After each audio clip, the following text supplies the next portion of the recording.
प्रथमे श्री अभिन्न सुंदर अभिराम गोटे पद गाइबा भल भल पदटीए पंकिल जेपरी पंकर भितरे रही थाए पंकरु बाहर होइले ता देहे पंक मिले नाही। आपण माने देखिबे तोड़ी माछ पंकरे रहिथिबा माछ सी तबले पंकरु बाहरिबो से परिष्कार हेकरी बाहरिबो ता देहरे मली बा कादुओ लागी न थाए। तद्रूप गोटे कथा मने रखंतु जे आमर भागवत पदटी अच्छी सुंदर पदटी पंकिल जेन्हे पंके था ता देहे पंक रोगार पंकिल जेन्हे ता देहे अर्थात पंकिल माछ देहरे जेभली पंक लागे नाही सेही परि भावरे आउ गोटे पद से कहिले गृह करीब गृही में न पशिर करिरो गृह करीब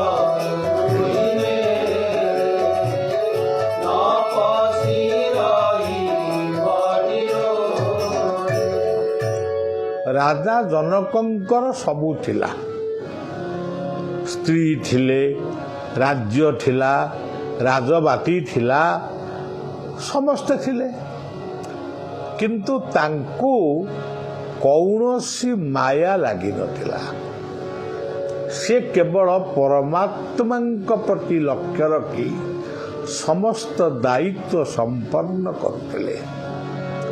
तद्रूप यदि ठाकुर अभिराम से भागवत गीता इत्यादि कथा को नहीं पदटी लिखिले ये मनीष तुमर स्त्री अच्छी पुओ अच्छी झी अच्छी आउ कहार नाती अच्छी कहार नातुणी अच्छी कहार झी अच्छी कहार जुआई अच्छी समस्ते थांतु तुमर जहा प्रति जेतिकी कर्तव्य करिया कथा କର୍ତ୍ତବ୍ୟ ଜ୍ଞାନରେ କର।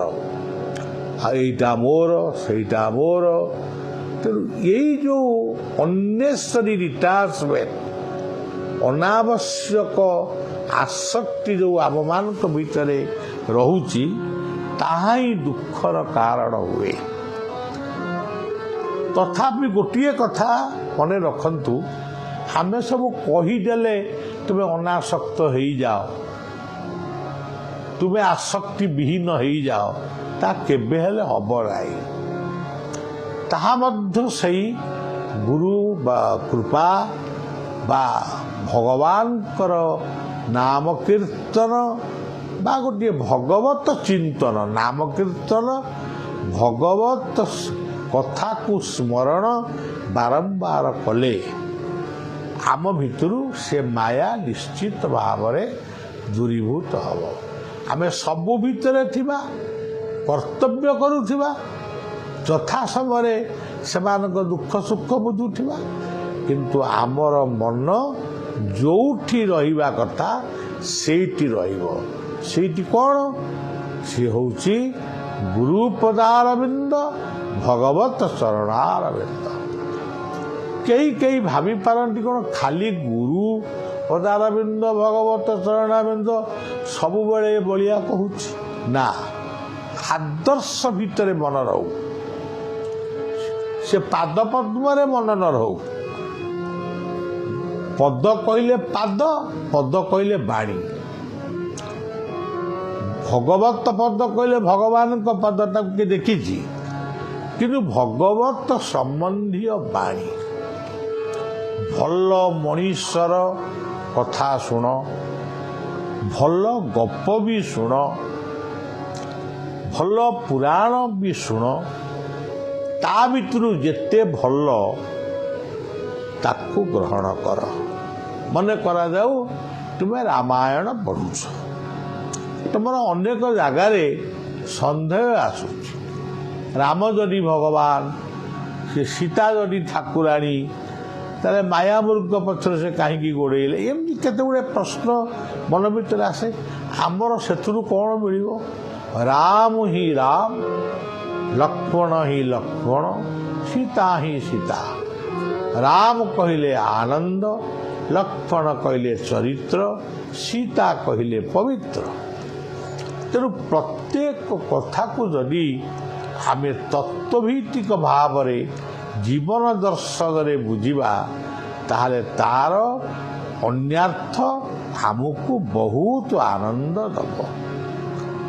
ନହେଲେ ଆମେ ସେଇ ସନ୍ଦେହ ରୂପକ କୁଡ଼ରେ ବୁଲୁଥିବା। ତେଣୁ ଠାକୁର ଅଭିରାମଙ୍କର କଥା ଏଠି କିଛି ଖରାପ ନୁହଁ। ଇଏ ସେଇ କଥାକୁ କହିଲେ, ପଙ୍କିଳ ଯେନେ ତାରେ ଭଙ୍ଗ ନ ଲଗାଇ, ପଙ୍କିଳ ଯେନେ ଭଙ୍ଗେ ଖାଇ, ତାରେ ଭଙ୍ଗ ନ ଲଗାଇ। ଆମେ ଗୋଟିଏ ଏମିତି ଜୀବ ଯେ ଆମକୁ ଯଦି କିଏ କହିବ ଟିକେ ଯିବା ଚାଲ ଆଜି ଅମୁକ ଜାଗାକୁ, ଆମେ ଗଲୁ। ସେଠି ଆଡ଼ୁ ସାଡ଼ୁ ଗପ ସପ ହେନା ଟେନା କରି ମଜା ମଜୁରୀ କରି ଘଣ୍ଟାଏ 2 ଘଣ୍ଟା 4 ଘଣ୍ଟା ଆମେ ସମୟ ଅତିବାହିତ କଲୁ। ଯଦି ଆମକୁ କିଏ କହେ ସେଠି ଗୋଟେ ସତ୍ସଙ୍ଗ ହେଉଛି, ଚାଲ ଟିକେ ବସିକିରି ଆସିବା, କ'ଣ ସେଇ କଥା ତ କହିବେ। ଆଉ ଗୋଟିଏ ମା ଥରେ ବହୁତ ଦିନ ତଳେ କହିଥିଲା, ବୋଲେ ମା ତୁ କାହିଁକି ପ୍ରାର୍ଥନା ସଭାକୁ ଆସୁନୁ? ନା ମୁଁ ତ ଜାଣିଛି ସିଏ ତ ଆପଣ କହିବେ, ଆଉ ମୁଁ ଆଉ ପ୍ରାର୍ଥନା ସଭାକୁ କାହିଁକି ଯିବି? ଏବେ ଅବଶ୍ୟ ସେ କହୁନି, କିନ୍ତୁ ଏମିତି ବି ଅନେକ ମନୋବୃତ୍ତିର ମଣିଷ ଥାଆନ୍ତି। କ୍ଷଣମପି ସଜ୍ଜନ ସଙ୍ଗତିରେକା ଭବତି ତରଣୀ, କ୍ଷଣମପି ସଜ୍ଜନ ସଙ୍ଗତି ଭବାତ ତରଣୀ। କ୍ଷଣେ ମାତ୍ରକ ଯଦି ଜୀବନରେ ଆମେ କେହି ସତ୍ସଙ୍ଗ କରିବା, ସତ୍ସଙ୍ଗରେ ବସିବା, ସେ ପବିତ୍ର କଥାକୁ ଶୁଣିବା, ସେଇ ଗୋଟାକ ହେବ आम जीवन को गोटे डंगारे बाहिकिरी नेला भली निश्चित भाव आम ये भव संसार उद्धार हवा। तेणु भल कथा शुण। ब्रह्मचारी लेखिले वैकुंठ ब्रह्मचारी लेखिले बड़ जेते अच्छी सबू बड़ तो महिमा प्रभु बड़ विपद को अटे कारण। ये दुनिया रे जेते बड़ अच्छी सबू कथा तो बड़ अच्छी किंतु आपणक पाखे गोटे बड़ अच्छी आपणकर नाँ को धइले अनेक विपद दूरीभूत हुए। ठाकुर अभिरामंकर कथा जहाँ ये वैकुंठंकर कथा मध्य तद्रूप सेया। अनेक दुख जीवन रे आसीबो अनेक सुख जीवन रे आसीबो विपद आसीबो संपद आसीबो तांको नाँ को स्मरण कर केबे भी तांको नाँ को भूली जाओ नाही। ये होची वैकुंठंकर उक्ति। आमर ओडिया साहित्य लिखा है विपद नुह विपद संपद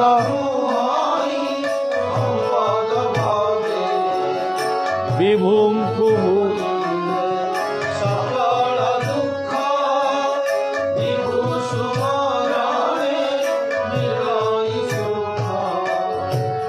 तेणु सज्जन विपद संपद ये दुईटी शब्दर शेष शब्दटी कौन पद विपद संपद। तेणु जदि से पद कहले पाद पद कहले वाक्य जदि आम दुईटी कथा उपरे गुरुत्व आरोप करिबा हाँ आसु विपद केते विपद आसीबो राति पाइगले पुणी सपन भांगी जीवो। तेणु सज्जन विपद आसिला भली काम करना जदि विपद आसिला धीर स्थिर रे विचार कर बड़ हेले विचारी सान हेले पचारी बुझी सुझी से विपद विरुद्ध रे संग्राम कर। मधु लेखिले कदम्ब मूल शोभन केउ दोष देखी कंदाओ प्राण कृष्ण मोह केणे गला क्षमा ब्रह्ममूल दोष देखी कंदाओ प्राण कृष्ण मोह केणे गला।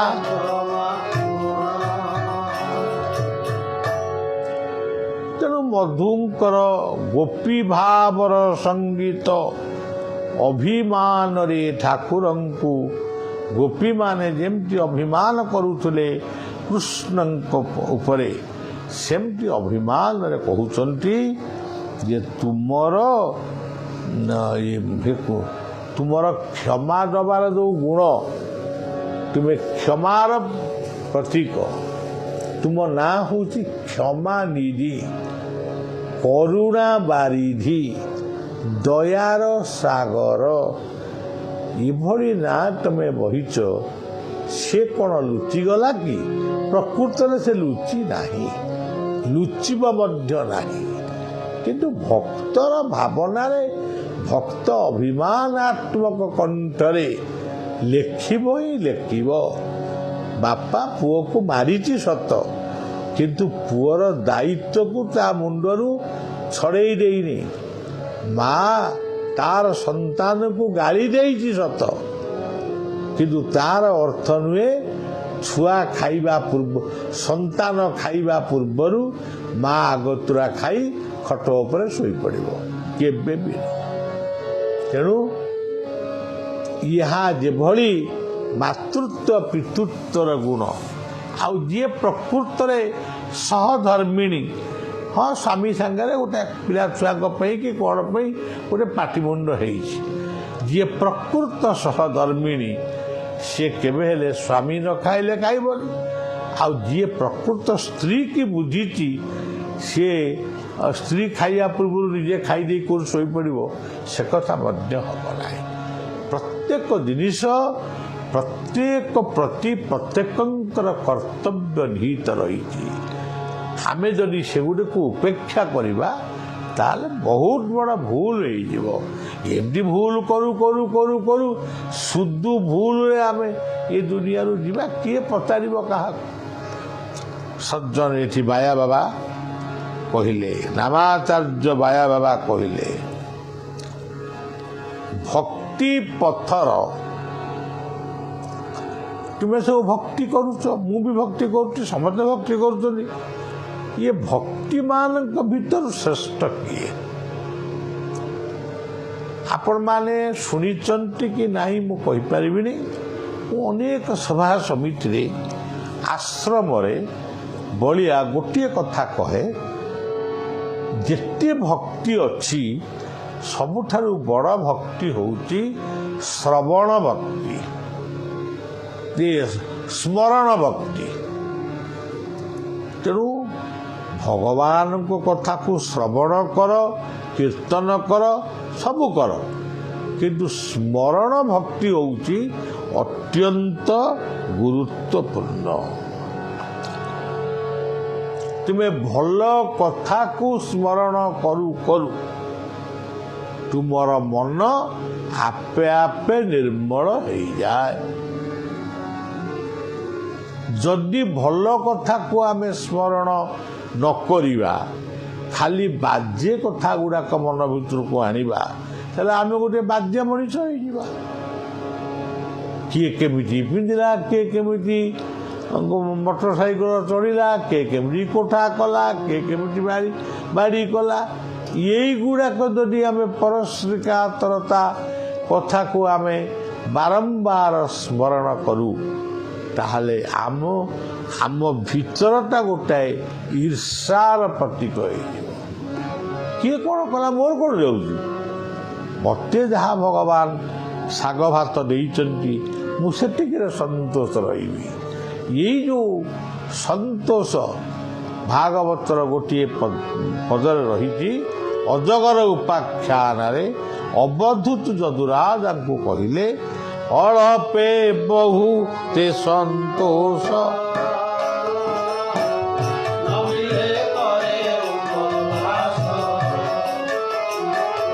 अल्पे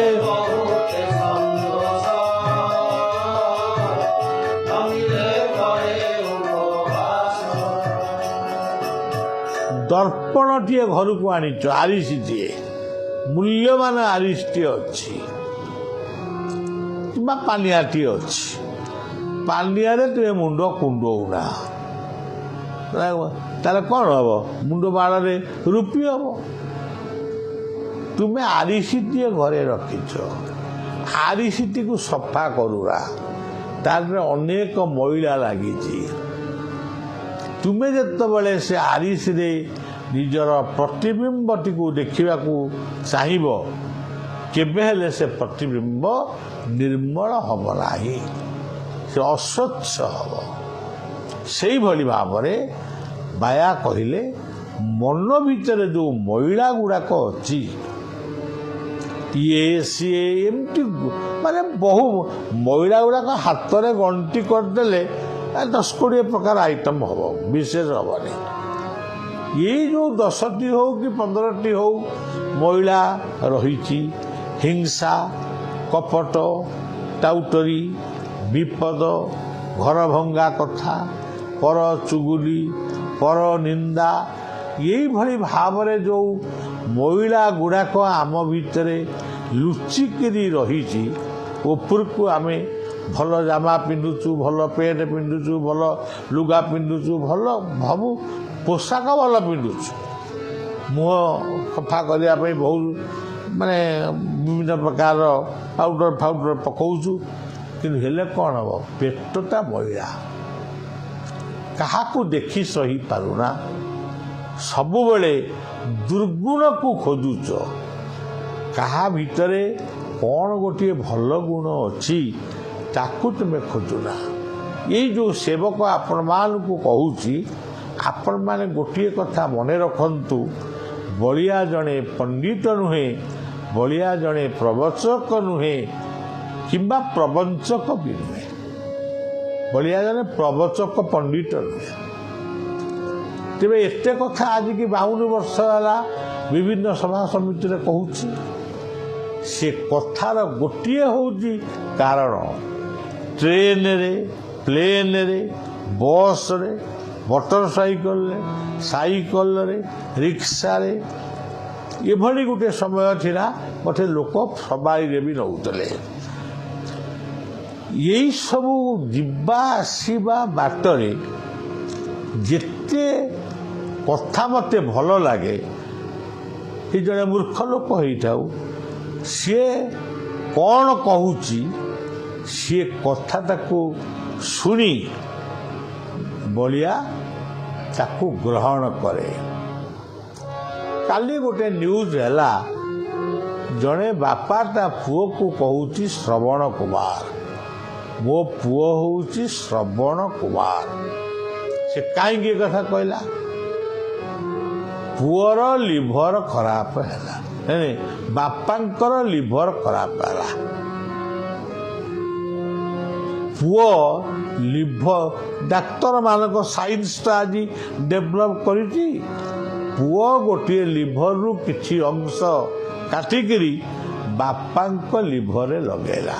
ବାପା ଜାଣିନି ପୁଅ ଲିଭର ଲାଗୁଛି ବୋଲି, ସେ ଜାଣିଛି ଆଉ କାହାର ଲାଗିଛି। ଯେତେବେଳେ ବାପା ସୁସ୍ଥ ହେଇଗଲା, ପୁଅ ବି ସୁସ୍ଥ ଅଛି। ବାପା ଯେତେବେଳେ ଜାଣିଲା ମୋ ପୁଅ ମୋ ପାଇଁ ଲିଭର ଟିଏ ଦାନ କରିଛି, ସେତେବେଳେ ସେ କହି ଉଠିଲା, ମୋ ପୁଅ ଗୋଟେ ଛୋଟିଆ ପୁଅ ନୁହେଁ, ସେ ବଡ଼ ପୁଅ। ସେ ହେଉଛି ସେଇ ରାମାୟଣ ଯୁଗର ଶ୍ରବଣ କୁମାର, ପିତୃ ମାତୃ ଭକ୍ତ ଶ୍ରବଣ କୁମାର। ଆଜି ବି ଦୁନିଆରେ ଖାଲି ପିତୃ ମାତୃ ଭକ୍ତ କଥା ମୁଁ କହୁନି, ଗୁରୁ ଗୁରୁଜନ ଭକ୍ତି କଥା ବି କେବଳ କହୁନାହିଁ। ଅନ୍ୟକୁ ସାହାଯ୍ୟ କରିବା, ନିଜ ଜୀବନକୁ ପାଣି ଛଡ଼େଇ ଅନ୍ୟକୁ ସାହାଯ୍ୟ କରିବାର ମନୋବୃତ୍ତି ଆଜି ବି ମଣିଷ ପାଖରେ ଅଛି। ବାବା ଗୋଟିଏ ସୁନ୍ଦର ଭାଗବତ ପଦ କହିଲେ, ମୋର ସ୍ମରଣ ଯେବା କରେ, ସେ ଶୁଦ୍ଧ ଅନ୍ତର ବାହାରେ। ମୋର ସ୍ମରଣ ସେ ଶୁଦ୍ଧ, ଯିଏ ମୋ କଥାକୁ, ମୋ ନାମକୁ ଗୀତାର ବାଣୀ ହଉ କି ମୋ ବାପ ମାଙ୍କର ମୋ ପାଇଁ ଥିବା ଆଦେଶ ହଉ, ଏଇସବୁ ଭଲ କଥାକୁ ଯିଏ ସ୍ମରଣ କରେ। ଗାନ୍ଧୀ କ'ଣ କହିଛନ୍ତି, ଲେନିନ୍ କ'ଣ କହିଛନ୍ତି, ବା ଅନ୍ୟାନ୍ୟ ମହାପୁରୁଷମାନେ କ'ଣ କହିଛନ୍ତି, ସିଏ କଥାକୁ ଯିଏ ସ୍ମରଣ କରେ, ତା ମନରୁ ମଇଳା ଆପେ ଆପେ ଦୂରେଇ ଯାଏ। ଏଭଳି ଯେତେବେଳେ ତୁମେ ଶୁଦ୍ଧ ହୋଇଯିବ, ସେତେବେଳେ ସମସ୍ତ ଅଜ୍ଞାନ ଓ ଅବିଦ୍ୟା ଦୂର ହୋଇ ଭଗବତ କୃପା ଅନାୟାସରେ ଲାଭ କରିବ। କିନ୍ତୁ ଆଗରୁ ଭାବିଲେ ଲାଭ କିଛି ନାହିଁ। ତୁମର ମଇଳା ଅଛି, ତୁମେ ଭାବିଲେ କ'ଣ ହବ? ତେଣୁ ଦୁର୍ଜୟ ଦେହ